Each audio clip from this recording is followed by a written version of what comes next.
I met my wife in youth group before eventually getting married years later, but she's also been the more stricter one between us. And while I believe in being strict to a point, I believe there are some times when she's been unreasonably strict, times where I've had to step in and put my foot down. I remember when our son asked to skip youth group on a Friday to go to a friend's birthday party, but she said no because God is supposed to come first, and while I get that, I told her she was being unreasonable, along with how missing an occasional Friday wouldn't hurt. A similar conversation took place on one of his birthdays, when he wanted to sleep in, but she wanted him to come. I again chose to tell her that it wasn't a big deal, and although he was allowed to stay home in the end, she was upset in the car and most of the time at church. In addition to this, she doesn't want him to have friends who aren't Christians either, and that was one of the bigger arguments we had. When I asked her why she felt like that, she pointed to many mistakes that she made after drifting from God after graduating high school and thinking that she didn't need him, and that she was trying to help him avoid doing the same thing and stuff like that. I told her that while I understood where she was coming from, forcing him to do/go to something he doesn't want to, will not help him long term and only make him resentful later on, but she's convinced that he'll turn to drinking and other stuff like she did, and she often says those memories often stick with her to the point where she doesn't want him ever having to live her mistakes. The reason I'm writing this is because of our latest argument. She wants him to quit gymnastics because she thinks that being around a bunch of girls in tights is unhealthy, along with how God wants us to shield our eyes from things that could distract us from him. She also says the sport provides a lot of easy opportunities for him to become lustful in an environment that seems completely normal, and I already knew that trying to talk her out of this one would be almost pointless, but I tried nonetheless. I told her that while she can think whatever she wants, it doesn't mean that others will think the same way. I also told her that there's nothing immoral about doing gymnastics, and especially since he's passionate about it, but she said she didn't want him around an environment that often harbored girls of different ages, and that the last thing she wanted was for him to start looking at younger girls. This is where I snapped and told her that while I supported her desire to talk to him about purity, that she is wrong for putting her religious bias in everything and assuming the worst for our son. I also told her that she is wrong for assuming our son would think like that, along with how she's wrong for viewing gymnastics in that light. She then told me that she'll no longer drive him or allow him to go at the end of his current class, and I told her that she's wrong and constantly over the top about everything, along with how she's presenting a demented example of Christianity to him. I then went to bed, since I had work in the morning, and the conversation took place right when I was heading to bed, but she said wanted to talk to me first. When I went to work today, my son called me and told me what she said, that she had told him that this would be his last semester in gymnastics, along with saying that it is her duty to protect him while he lives under our roof. When I came home today, I wanted to talk to her over dinner, and I told him that he could take his food upstairs, but she told him that we were going to eat at the table, and when we were done, she said that her decision was final, since she is the one who has to drive him in the first place, and when I tried to talk to her, she didn't want to hear it. Eventually, I told my son that I would talk to her and not to worry about anything, and he looked a bit better after I said that, probably because he knew I usually sided with him, but I'm slightly torn on this one. She's the one who drives him, and she's the only one who can while I'm at work. I'm considering asking someone else to carpool him, but I'm disgusted by the fact that I even have to do that. But my main issue is how she doesn't want to renew him at the end of the semester, so I'm considering using my own money to pay for it myself. But since our finances are combined, I know she'll throw a fit about it, and there's still the issue of how he's getting there. I'm open to any advice that I can get to make this work. I believe that she's wrong and that he shouldn't have to quit just because of her assumptions, but I also know that the real issue lies within our marriage. I've suggested counseling to her, but she refuses to go, so I went by myself for a while, and it did do some good. I want to make things work, and I understand that she's been through a lot, that's why she's so adamant about him staying close to God. But I disagree with the way she's going about it, and I'm questioning if I'll ever be able to fully get through to her. Update 1. Over the years, I've been too passive about her ways. When she guilted him into wanting to skip a single youth group meeting to go to a birthday party, all under the impression that God is supposed to come first in everything. She also doesn't want him having friends who aren't Christian because she thinks that will push him further away from God, and I consider this a contradiction to the Great Commission that is in the New Testament. Not that I'm someone who advocates trying to bring religion into every conversation and come off as that weird person, but Jesus spent the majority of his time around people who weren't perfect saints, the opposite of what she's mandated. When she tried to force him to skip the party to put him first, I overruled it, taking the easy way out. When he wanted to hang out with friends who weren't necessarily Christians and she threw a fit, I wanted to tell her that that's a form of being prejudiced by judging someone based off an imaginary image in our heads that has nothing to do with their actual character and before even meeting them. But I took the easy way again and just told him he was fine to keep them, when I believed that shouldn't have been an issue in the first place. I did the same thing again in regards to the purity talks that she wanted to have with him too, and I agreed and let her have them, although I was rather quiet during the talk that we had. And I now regret and realize just how much of a mistake that was for these reasons. Being completely honest, this whole situation that has been brewing for years, has made me grow tired of her religious nonsense and somewhat religion as a whole, since it can sometimes become a scapegoat for petty beliefs that people want to promote under the guise of something like that, and I think it's very manipulative. For years, I did nothing because the thought of separation and the opinions that would follow from our church and parents and friends would be overwhelming, considering how some really consider it taboo to get divorced even if it's none of their business. But, to be honest, I don't really care anymore. I've been growing more numb to religion over the past few years because of her, and after hearing her suggest that our son would look at girls in the very same environment that he's grown up around for years in a lustful way. Just doesn't sit well with me, and that's putting it nicely. She's sexualizing a sport and suggested that our son could become a predator if he stayed, and that has resonated more than anything else she's ever done, along with making me wonder if she doesn't have that kind of mindset herself already. So, what did I do? Before doing anything, I decided to talk to her one-on-one about the matter. I asked if she had anything against gymnastics personally, and I told her that trying to make him quit would only make him hate us. She replied something along the lines of how the world has a habit of making everything that isn't sexual, and that the gymnastics environment promotes girls in clothing that can be easily looked at wrongfully, then going on to say stuff about how God wants us to have clean eyes and stuff like that. When I suggested that perhaps she was projecting her personal problems on her, which I debated if it'd be too harsh to say, but chose to anyway, she just said no and didn't want to talk about it. I eventually asked if she'd be willing to go to counseling with me, a professional counselor who we'd find within the area. She said no, and then I offered talking to someone inside the church second, but she became defensive, and said that I was trying to embarrass her in front of her friends, to which I told her wasn't true, but that she wasn't cooperating when a marriage is supposed to be about working things out. She then proceeded to get upset and say that I'm wrong for allowing our son to stay in an environment where he'll grow older as younger girls keep coming in, and that it says a lot about what I'm comfortable about looking at, by allowing him to do so, and I was done after that, since I felt she was accusing me of being unfaithful simply because I don't think he should quit gymnastics. Sure, I could talk to other parents and try to arrange a carpool, and I could drive him myself if I could get off early enough from work on some days too, but I can't control what she does at the home when I'm not there, since she already talked to him behind my back on numerous occasions while I'm at work, trying to explain why she wants him to quit and whatnot, and if she doesn't want to talk or cooperate with me, then what more can I do? I talked to my son, told him that we'd be going up to my parents for the weekend and potentially a bit longer, and I was direct in telling him why. I told him again that I'm on his side and that she is sexualizing a sport and minors in a way that is very inappropriate, and that the last thing we need is to deal with that as he goes into his teen years. I also apologized for enabling her for so many years while being afraid of the idea of separation, and while I heavily debated whether or not I should be this direct about explaining everything at his age. I did because I didn't want him to feel that I kept things from him as he grew older and throughout this situation, and I also told him how it was making me stressed at work and unable to focus on my job, which allowed him to open up and tell me that he feels guilty about wanting to go, which I told him was wrong and that he has nothing to feel guilty about. But, the fact that she made him even have these doubts, is something that didn't need to exist in the first place, and my parents are helping me look into a lawyer and other ways to comfort him. A lot of this is on me for allowing it to go on for too long, but I just want to know how to help him with the guilt that he voiced in the aftermath of her words. Besides telling him that I'm on his side and that she's wrong, she's already implanted that doubt whenever he's in the gym now, and I just want to help him navigate it to the best that I can and undo the damage that her bullshit has caused. As for my wife, she didn't know that we left until after we got there, but I told her exactly why we had left, and she was slightly apologetic on the phone. I asked her again if she'd be willing to go to counseling, but she accused me of trying to manipulate her into going, so I told her to call back if she had a change of heart, but my main priority remains undoing the damage she's done to him while recovering mentally myself and potentially working through a separation unless she shows that she's willing to change, which I have my doubts about, considering we left and she still wouldn't consider counseling. Just being up here though, is more peaceful and needed from the stress of work and being in that home. Update 2.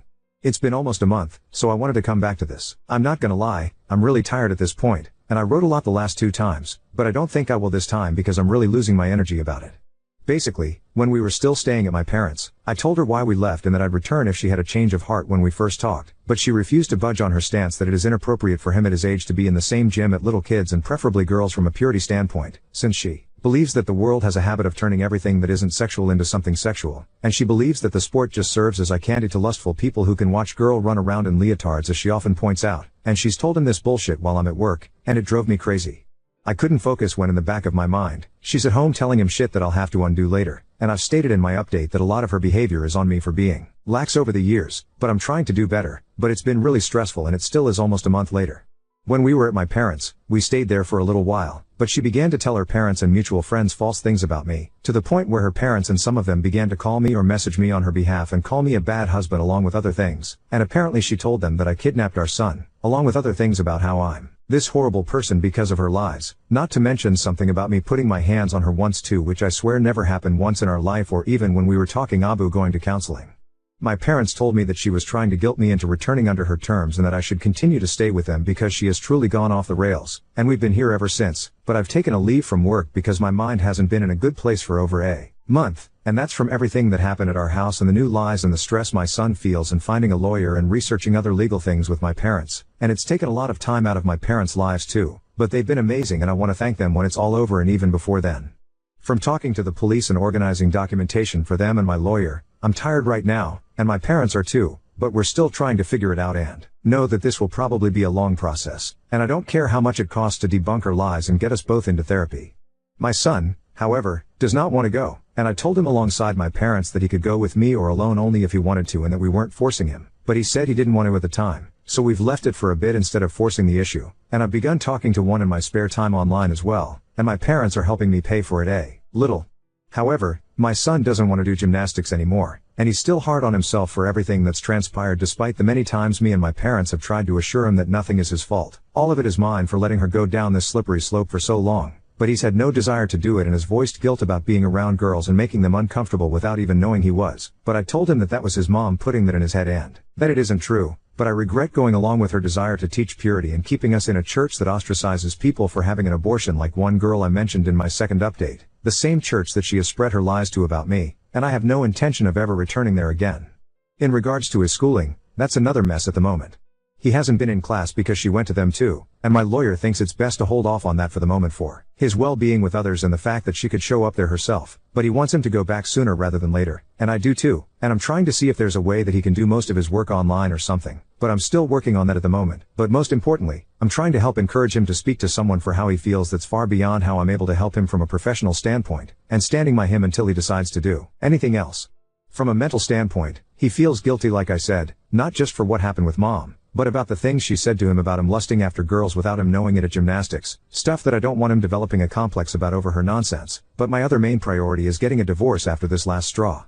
I can't take it anymore, and I don't know how much longer this will continue. Probably a while, but he's tired of gymnastics and not in a good state right now, and my parents think it's best to probably have him go to see someone sooner rather than later, which is why I'm probably going to make him go at some point, although I don't know the best way to do that without coming off as forceful in a way that he'll resent, and if anyone has any advice on how to make him go in a way that doesn't make him upset or resentful or unwilling to potentially help us with some of the legal stuff she might have said to him, although I know that that is not my first priority, I'd really appreciate that, as it hasn't been easy on him, and I just want it to be over. But I'm aware that this is the consequence of letting her get away with small things over the years that boiled into this. But if we can come out all right, then maybe we can both somehow be stronger at the end of it. Now on to second story. Crossed my girlfriend's boundaries by knocking on her door repeatedly during a work call, ending our relationship in the process. My girlfriend lives in my apartment complex, and I met her one day in September while I was out walking my dog. We ended up going on a date that same night and pretty much instantly hit it off and started hanging out with each other almost every day. We would spend whole days together on weekends, and we did so many fun things together. I really enjoyed her company and started falling for her. My girlfriend warned me in November that from mid-month to December 15th she would be unavailable. I thought that meant that I wouldn't be able to see her that often. I didn't know that it meant communication from her would become almost non-existent. She stopped texting me the usual "I miss you" or saying "good night handsome." It started going longer between texts. After a half week of this, I talked with her and asked if she was okay, and if we were okay. She explained that we were okay, but she was just incredibly busy and all she really has capacity for is work and sleep, and maybe stopping to eat. But she apologized for making me feel anxious and said she would try. Well, time went on and it got to be 2 weeks since we had spent any time together. I had gotten to see her a few times for maybe 5 minutes in passing. Then my texts and calls started going unanswered. She had told me the last time we were able to speak on the phone that if I ended up getting off early enough on the following Saturday that I could come over for a bit and we could hang out. I called her that night and it rang to voicemail. I walked my dog when I got home, and when I walked by her apartment I saw that all of her lights were off. So when I got home I texted that it looked like she passed out and I hoped she got some good sleep. I didn't hear back for 3 full days. It didn't look to me like her car ever moved out of her driveway. I never saw lights on passing by her house. I started to get worried about her because I know she struggles with certain health issues, is super stressed and hates her job. It seems like she suffers from symptoms of depression. So I texted her just saying I wanted to check in on her, and it makes me feel worried when I don't hear back for this long from her. I still didn't hear anything that day. By the following day I was extremely worried about her. I couldn't think about anything else. I reached out to her best friend and asked when the last time that she had heard from her was. She told me it was the prior week. I expressed my worry and said I wanted to give her space, but that I was getting worried and I was thinking about going to check on her. Her friend told me that 4 days is plenty of space and that I should go check on her. I went home on my lunch break, and I walked over to her house. My anxiety was in my throat. It was still dark in her house from what I could see. Her blinds were all closed. I knocked on the front door. No answer. I rang the doorbell. No answer. I knocked again a bit harder. No answer. I rang the doorbell again. No answer. I knocked hard enough that I felt like she would be able to hear it from the bedroom. No answer. I had my phone out with her text message up and I start seeing the typing bubble. I am on a fucking client call, stop knocking. I immediately left. I sent a text message saying sorry, I was just really worried about her. I thought more and added a little later on that I realized I went overboard with the knocking and I was really sorry. It went another full day and I didn't hear back. I talked to my father, who said it doesn't seem like she is communicating, treating you very well. I told him I just wanted to talk to her and I had half a mind to go knock on her door now, at night, just to talk with her and let her know what is going on in my mind. But I was worried about looking crazy or ruining things further. He asked me how much would change from how things have been going. At least if I did this and I could talk with her, I would have an answer. So I wrote a text telling her I was going to stop by in 5 minutes to just chat for a bit, and that was really important, that we talked. I went over and rang her doorbell. No answer. So I went home and wrote a text telling her how much I liked her, and how this whole situation was making me feel. How I was feeling like I was being ignored and being treated less than. How I needed some communication. How a single text every once in a while would go such a long way. I told her this wasn't a "you need to call me tonight or it's over," but I said I needed to hear from her. I woke up the following morning to see she had sent me a long text around 4 a.m. telling me how busy she has been, which I knew. How she has barely had capacity to even get to her desk. That she has been working 14-hour days and just crashing. Telling me that she'd already told me she would be unavailable. She said coming to her door while she was working and banging on it was incredibly uncalled for. She said her car had clearly been moved. She said that me doing that while I knew she would be unavailable, and she was at work, she works from home, during work hours is a hard line for her. I didn't know that unavailable meant zero contact or being able to see her at all. But regardless, in one fell swoop I ended my relationship with someone I cared about deeply. All because I couldn't get a grip on my anxiety and be patient. TLDR got worried about my GF after not hearing from her for days after she told me she would be unavailable. Went to her house and knocked hard on her door when she happened to be on a call. Crossed a hard line for her and now I am 99% sure I don't have a girlfriend anymore. Update 1. I mentioned at the end of my op that she had sent me a long text the following morning telling me how much I had fucked up and crossed a hard line. I did respond to that text with apology, saying that I did let my anxiety control me, and that I wanted to work on things, that I was going into therapy to work on my own issues. She didn't explicitly say that we were over, so I asked her for clarification on where we stood, if she was done. I said, outside of that, I would not contact her until I heard back from her. As of today it has been 12 days, she has not responded to me at all. The last 12 days have been horrible for my mental well-being. I decided yesterday to just move on and give myself my own closure. I realized a lot of important things through this experience. I realized that I didn't do anything wrong. Unavailable does not mean you disappear and drop off the earth for days at a time, ignoring the outside world. I did nothing wrong by going to check on her. I did what I did out of love, caring, and worry. I did what I would hope a partner would do for me. No one is too busy to text a single time in 4 days. I realized that I need to take care of myself and assert my own boundaries. I learned some important needs/expectations I have of relationships. I learned about my own codependent and anxious tendencies that I need to work on. I realized there were a lot of red flags about this woman that I was ignoring. In the past 12 days, I have taken up meditation, journaling, daily practice of gratitude. I have gotten into therapy, and back into the gym. I have talked with her best friend again, who hasn't heard from her in about as long as I have. The silence isn't personal to just me, which did make me feel a little better at one point. However now, I am still upset. I am mad at the way I have been treated throughout this whole process. I know this is an extremely busy time for her, and I know she is struggling, but I still have needs and she decided to be my girlfriend. Needs that she is apparently, for any reason, incapable of meeting. Leaving someone who loves and cares about you in the dark for 12 days, when you live a 3-minute walk from each other is unkind at best. I still don't know what is going on in her head, and I don't know if I ever will. I would still be open to talking with her, and hearing her out. I am extremely unlikely to take her back though. I deserve better. I think my biggest realization is that I can give myself closure, I can detach and take care of myself, and still love her and others around me.